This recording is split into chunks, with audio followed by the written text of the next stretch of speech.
Believe in Everything Auburn is brought to you by Bet Online, your number one source for all championship finals info, stats, news, and scores. You can get the latest odds and lines and the latest matchup reports for this year's NBA and Stanley Cup finals. Bet Online is your sports intel headquarters this season, as they have you covered for all insider sports wagering needs, from basketball and hockey to MLB, UFC, and even boxing. The fastest and easiest way to get your betting info, including live betting options and your favorite casino and card games available to play right from your home. Get into the action today and head to the website or use a mobile device to join, and be sure to use our promo code BELIEVE, that is BLEAV, and receive a 50% welcome bonus on your first deposit. Bet Online, where the game starts.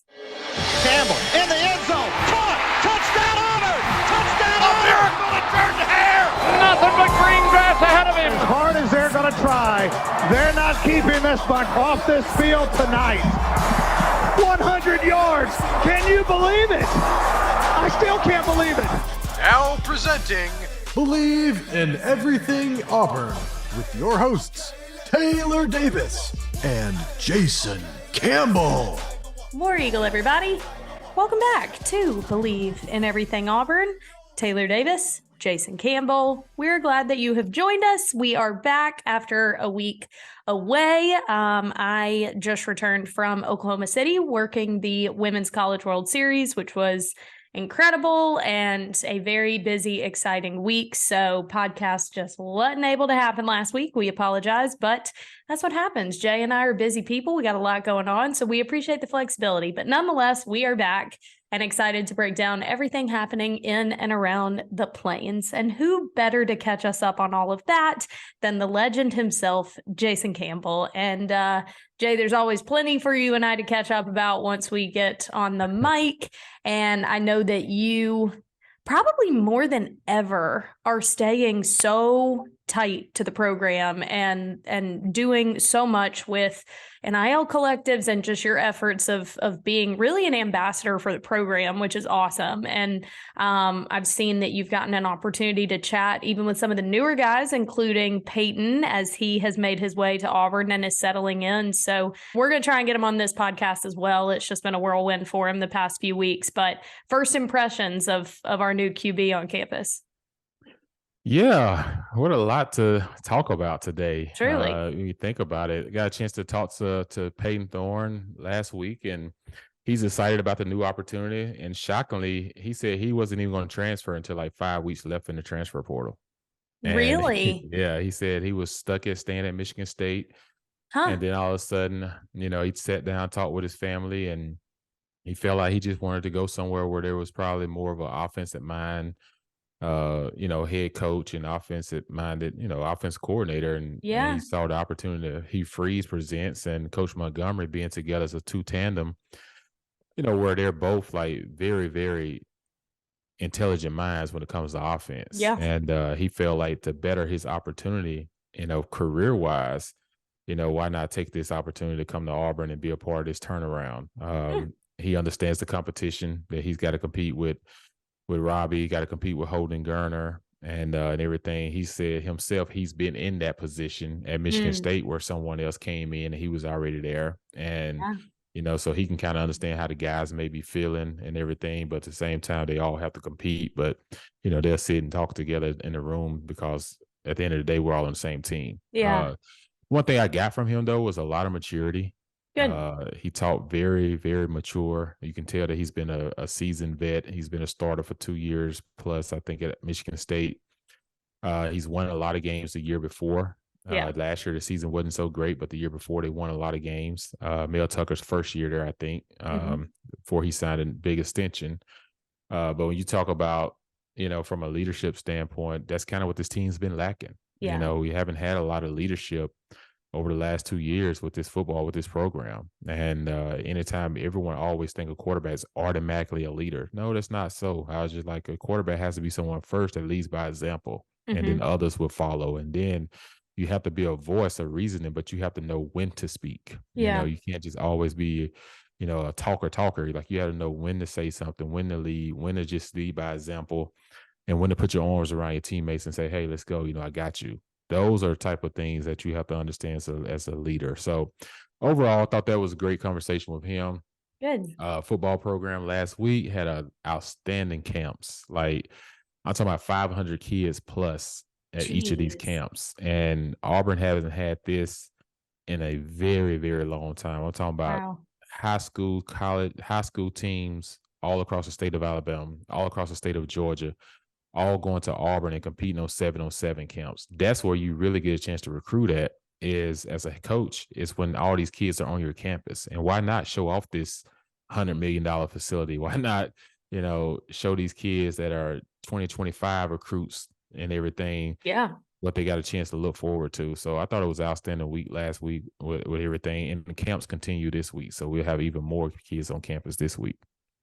It is night and day different. Just the energy and the involvement and the effort around the program this year versus the last two. But we are getting closer and closer to season. So a couple football things that I did want to touch on real quick. The first 3 game times and networks have also been announced, if you were curious. So kickoff against UMass is going to be 2:30 Central kick, but it is going to be televised on ESPN, which it's going to be real hot.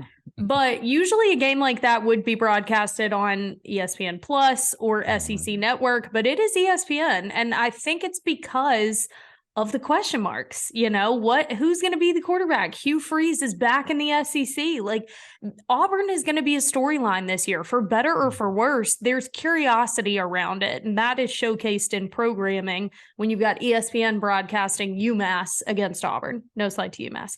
Game 2 at Cal is going to be a 9:30 p.m. Central Time kickoff, so it's going to be a late one for us in Central Time because obviously the team will be out on the West Coast. That one is also going to be on ESPN, expected. So we got back-to-back ESPN. And then the 16th versus Samford at home will be a 6 p.m. game, and that one will be ESPN Plus or SEC Network Plus. So just wanted to update on that. The other update, football related, was the last thing we talked about on our last episode, that the SEC meetings were debating the potential schedule format once Oklahoma and Texas join the conference. So what was decided for 2024, let's also make sure we're clear on that. This could be revisited, likely will be revisited and changed in years to come. But as far as 2024, those schedules got to get set and rolled out pretty soon. So they needed to make a decision for 24. So they are going to stick with 8 conference games for the 2024 season, with Texas and Oklahoma joining. So they are going to do away with divisions. And that was something we didn't really touch on last week, but that's a part of this too. Are we going to keep divisions and just add? And does that mean Auburn moves? Because if we're doing it geographically, Oklahoma and Texas would be west. So there's always been speculation around how we were going to handle divisions. We are eliminating divisions, which I think is the way that a lot of Power 5 are going to go. And I think it kind of makes the most sense anyway, especially when you've got a very dominant conference. They're going to send the top 2 teams in the 16-team standings to the SEC championship starting in 2024. Teams are still required to play at least one non-conference opponent from another Power 5 league. So give me your thoughts on that decision. You said on our last episode that you think eventually this thing goes to a nine-game conference schedule. They talked about needing the committee to basically talk about how they're going to view it when it comes to playoff implications, the scheduling, and just also ESPN money, because ESPN contractually does not have to pay to broadcast another one of those games. And so they've got to get ESPN to kind of agree to that. They've got to get the committee to kind of talk about their view on it before implementing that. So this is definitely a temporary thing with the potential of going to 9 down the road.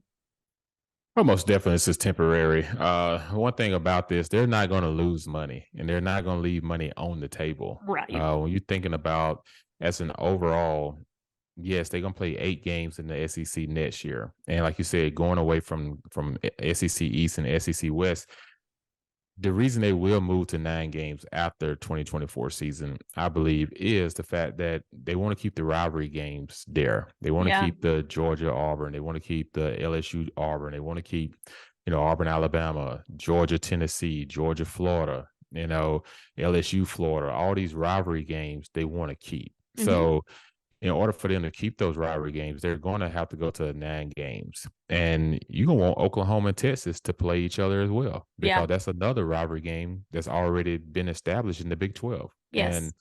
And now they come over to the SEC. So you think about Texas A&M in Texas. That's a rivalry game instantly, So there's a lot of rivalry games that are going to be created within this whole process. And 9 games, if you're a fan, you got to love the fact that it's a possibility of going to 9 games. No disrespect to any other conference, but if you're Auburn and you're playing a lesser conference team and you're coming to watch a 52-14 game, like, is that the real experience? Right. But when you come to an SEC game, it's a different feel. It's a different atmosphere. And Totally. now you're getting your money's worth if you're a season ticket holder. Mhm. So there's 3 games on the schedule, no more, that you're going to look at and be like, this is a cupcake game. I'll take somebody else. But no, you have 9 games, and then you have 2 games.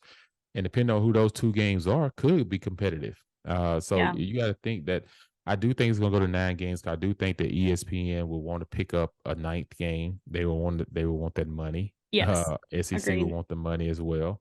And that's the reason the SEC is the most powerful conference in college sports as it goes. That's the reason we're sitting here today. It's nothing has been the same constant. Have you ever remembered a year where the rules were the same? Like, the rules change yearly. Yeah, it's so true. Everything is just always changing. Like, so it's almost like you have to relearn the game of football each Every year. Every year I have to go back myself and look at the rule books. Yeah. Oh, yeah. Because there's always something changing. So, I definitely think it's going to be really fun.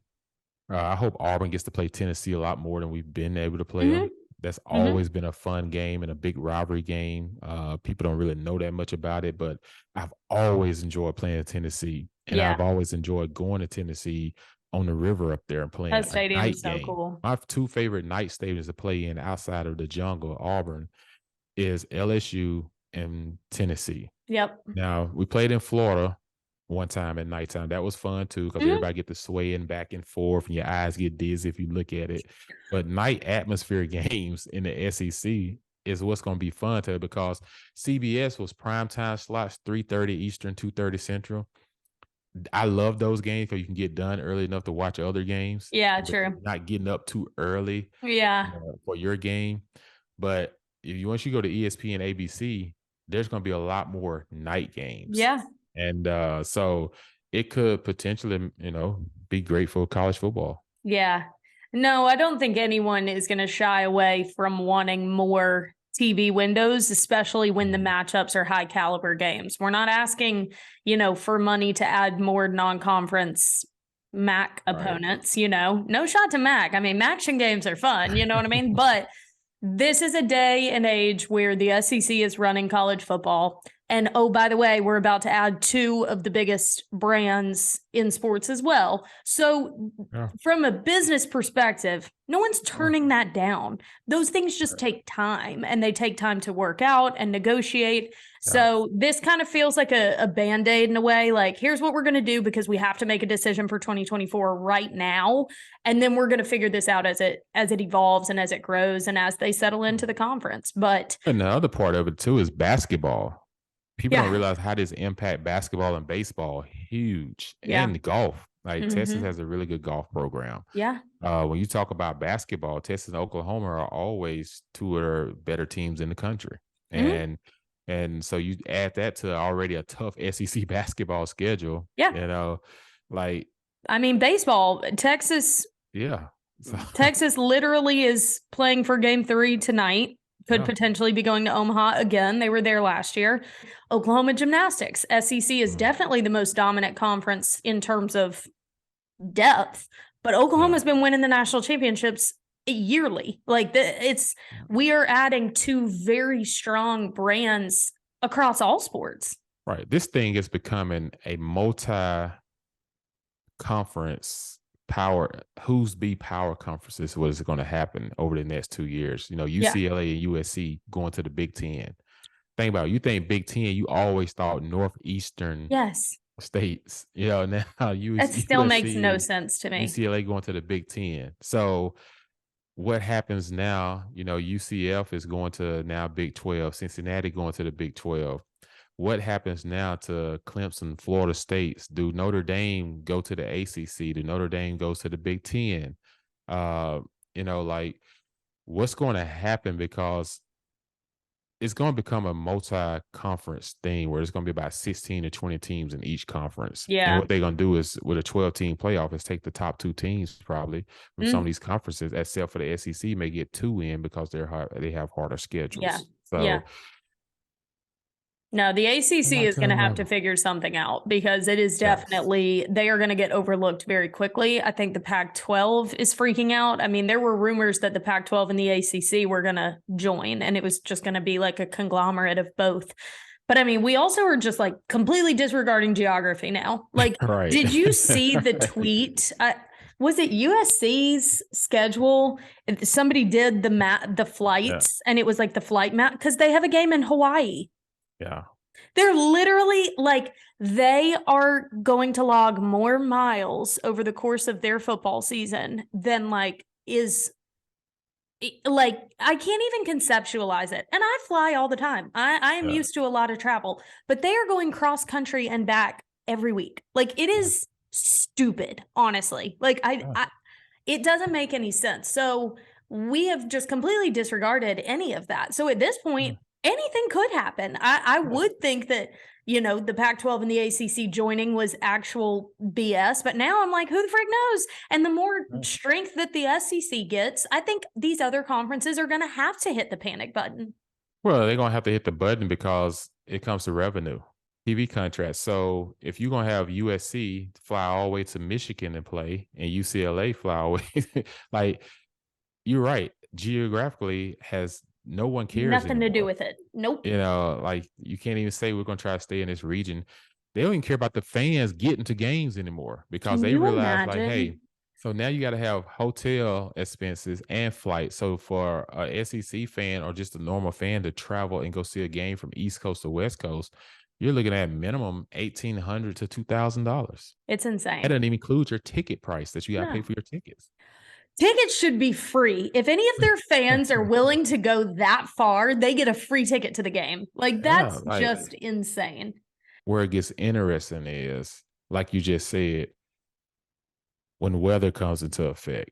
You're a USC person. Do you want to fly all the way to Michigan in November where you going from 75 degrees to literally 25?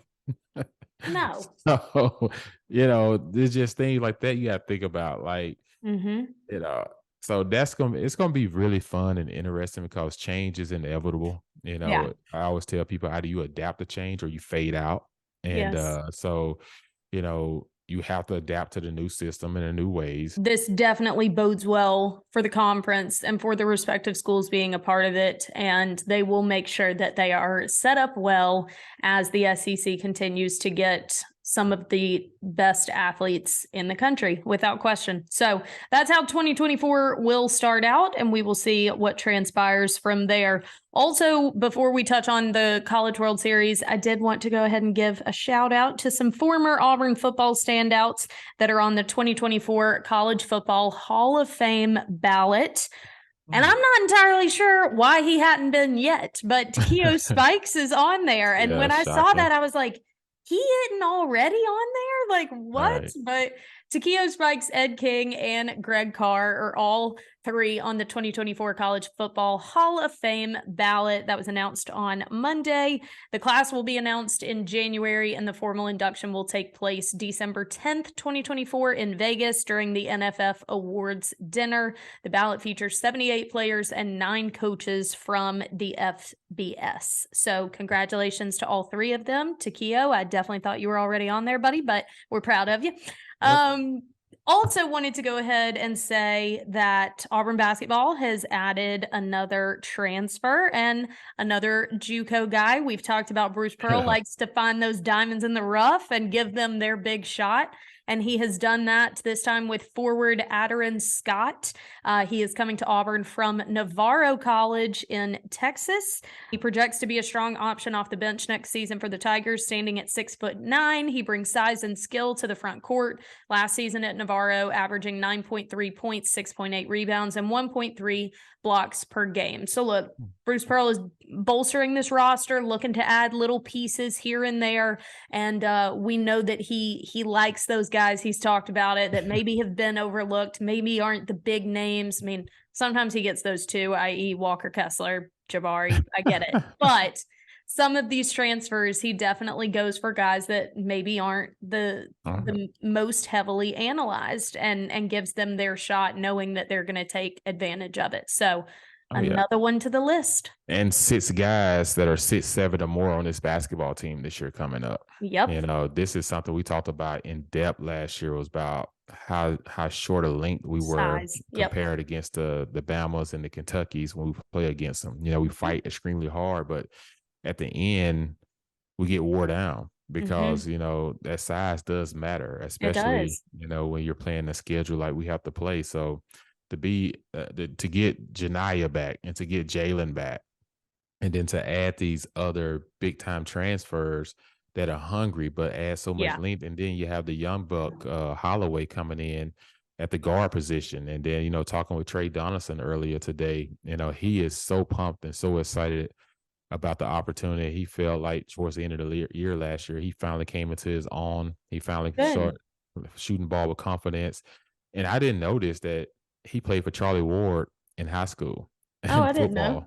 Yeah, so he was a football player. He was a quarterback and a DB. Wow. And he also, you know, played for Charlie Ward as well. So, you know, he just talked about, you know, him and his team this year being very, very close over the last 3 weeks that they've been together. He said last year, honestly, they were not a close team. And he said, you know, this year there's already more cohesiveness. There already more togetherness. Yeah. Last year, it just wasn't that way. And he said he doesn't feel good just about making the NCAA tournament. He said that really doesn't matter. He said what matters is going deep into the tournament. Totally. You know, so it just goes to show me their mindset is in the right place. Yeah. And they're thinking deeper than just getting to the tournament, and they want to ride some momentum going to the tournament. So this team is going to look totally different from a height standpoint, but I'm looking forward to seeing this Holloway kid push the ball because he can shoot as well. And I think Bruce Pearl is trying to get back to a 2019 format of having good outside shooters with some form of presence in the inside. Well, that definitely fits the bill of what he's looking for, and we look forward to seeing how all of that transpires as well. Now, unfortunately for the baseball team, their season ended at regionals. Wah, wah, wah. We were so thrilled to host regionals back to back. The field seemed really set up well for us, hosting Penn, Southern Miss, and Samford. And we fell game 1 to Penn, unfortunately, and then game 2 to Southern Miss. So we lost in 2.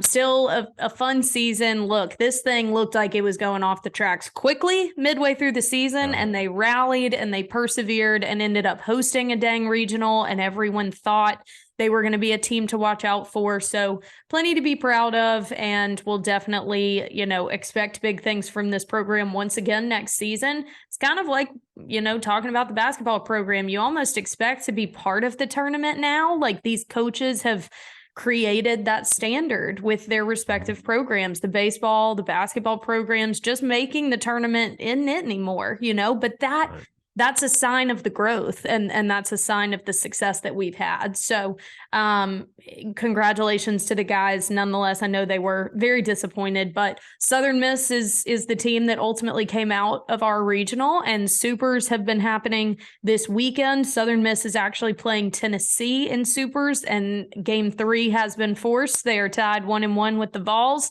And that game is probably on right now, or will be. I think it's 6 p.m. shortly. Central. I'm not mistaken. Okay.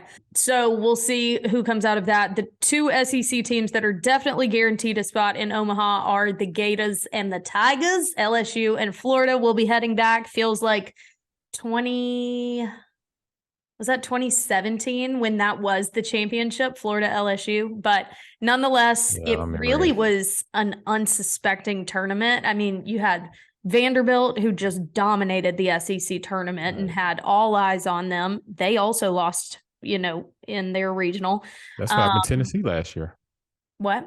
That's what happened to Tennessee last year. Oh, yeah. Everyone expected it was Tennessee's year last year. And then boom, Vandy gets beat out. Arkansas gets beat out. Texas A&M got beat out. Like it really did not pan out as expected in the tournament, but I have to expect LSU to win it just because they're pitching. Do you? Yeah, they're two aces. These guys, they're throwing 100 miles per hour with ease. I know. Like, both of them should be pitching in the major leagues right now. They definitely should. It's crazy. They're in college, like still pitching. So I expect both of them to be top 5 picks next year, or robbers. How about it? Like Fresno State, I believe it's the last 4 seed to win it all. Wow. If I'm not mistaken. Okay. And Oral Roberts gets in, beating Oklahoma State, and now they're finding themselves Oregon in the College World Series. Like I said, if anyone beats LSU in those 2 pitchers, they deserve to win the national championship. True. Because pitching is what wins national championships. Yeah. That's what got Ole Miss hot last year behind those 2 big arm guys that they had. Yeah. And they got hot offensive. They was hitting the same way with LSU. So that is definitely exciting. Hopefully, look, the Vols want to redeem themselves from last year as well. That was a heartbreaker for them last year. So if they win tonight, the SEC will have 3 of the 8. And if you are at all curious about behind the scenes of the College World Series, look no further, because your girl is heading to Omaha on Wednesday, and I will be covering the SEC teams that are in Omaha. So make sure you follow me on social media at Taylor Beth Davis, and we'll be doing a bunch of behind the scenes content, player interviews, coaching interviews, kind of show you what their experience is like in Omaha beyond the games. So really excited. It's one of my favorite events. So we'll be out there doing all of that. Also, congratulations to Oklahoma for winning the Women's College World Series in 2 games.